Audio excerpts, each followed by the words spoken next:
మోకాళ్లలో గుజ్జును పెంచి నొప్పిని తగ్గించి సర్జరీని దూరం చేసే ఫ్రీడమ్ వాక్ నుండి పోటీ చేసినటువంటి మాజీ మంత్రి శ్రీ కామినేని శ్రీనివాస్ గారు గెలవబోతా ఉన్నారు.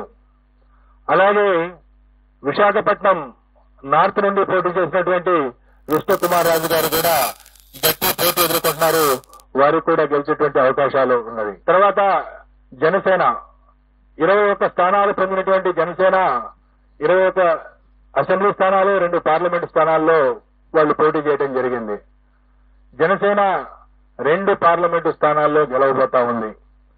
అలాగే అసెంబ్లీ స్థానాల్లో పిఠాపురం నుండి పోటీ చేసినటువంటి జనసేన పార్టీ వ్యవస్థాపక అధ్యక్షులు శ్రీ పవన్ కళ్యాణ్ గారు భారీ మెజార్టీతో గెలవబోతా ఉన్నారు. అలాగే ఆ పార్టీలో మరొక ముఖ్య నాయకుడైనటువంటి శ్రీ నాదెండ్ల మనోహర్ గారు గుంటూరు జిల్లా తెనాలి నుండి గెలవబోతా ఉన్నారు. తర్వాత తెలుగుదేశం పార్టీ విషయానికి వస్తే తెలుగుదేశం పార్టీ అధ్యక్షులు రాష్ట్ర మాజీ ముఖ్యమంత్రి నారా చంద్రబాబు నాయుడు గారు కుప్పం నియోజకవర్గం నుండి భారీ మెజార్టీతో గెలవబోతా ఉన్నారు. అలాగే వారి తనయుడు మాజీ మంత్రి శ్రీ నారా లోకేష్ మంగళగిరి నుండి గెలవబోతా ఉన్నారు. అలాగే శ్రీ నందమూరి బాలకృష్ణ గారు హిందూపురం నియోజకవర్గం నుండి మంచి మెజారిటీతో గెలవబోతా ఉన్నారు. ఈ విధంగా ప్రతిపక్ష పార్టీలకు సంబంధించి ముఖ్య నాయకుల విషయాన్ని చూసుకున్న తర్వాత ఆంధ్రప్రదేశ్ అధికారంలో ఉన్నటువంటి వైఎస్ఆర్ కాంగ్రెస్ పార్టీ యొక్క మంత్రివర్గంలో అనేక మంది మంత్రివర్గ సభ్యులు తీవ్రమైనటువంటి పోటీ ఎదుర్కొంటున్నారు.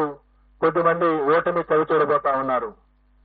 ఇందులో ముఖ్యంగా మనం ఆంధ్రప్రదేశ్ ముఖ్యమంత్రి శ్రీ వైఎస్ జగన్మోహన్ రెడ్డి గారు పులివెందుల అసెంబ్లీ నియోజకవర్గం నుండి భారీ మెజార్టీతో గెలవబోతా ఉన్నారు. అలాగే సిదిరి అప్పలరాజు గారు ప్రస్తుత మంత్రి పలాస నుండి ఓటమి చవిచూడబోతా ఉన్నారు.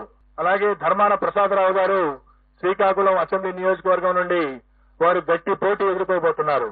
నేను ఎక్కడైతే గట్టి పోటీ అని సంబోధిస్తానో అక్కడ మా మార్జిన్ ఆఫ్ ఎర్రర్ ఏదైతే ఉంటుందో +/- 3% లోబడి ఫలితం ఉండే అవకాశం ఉంటుంది. కాబట్టి +/- 3% ఉన్న దగ్గర నేను గట్టి పోటీ అని సంబోధించడం జరుగుతుంది. సుమన్ టీవీలో మీ పర్సనల్ అండ్ బిజినెస్ ప్రమోషన్స్ కోసం కింది నెంబర్కి కాంటాక్ట్ చేయండి.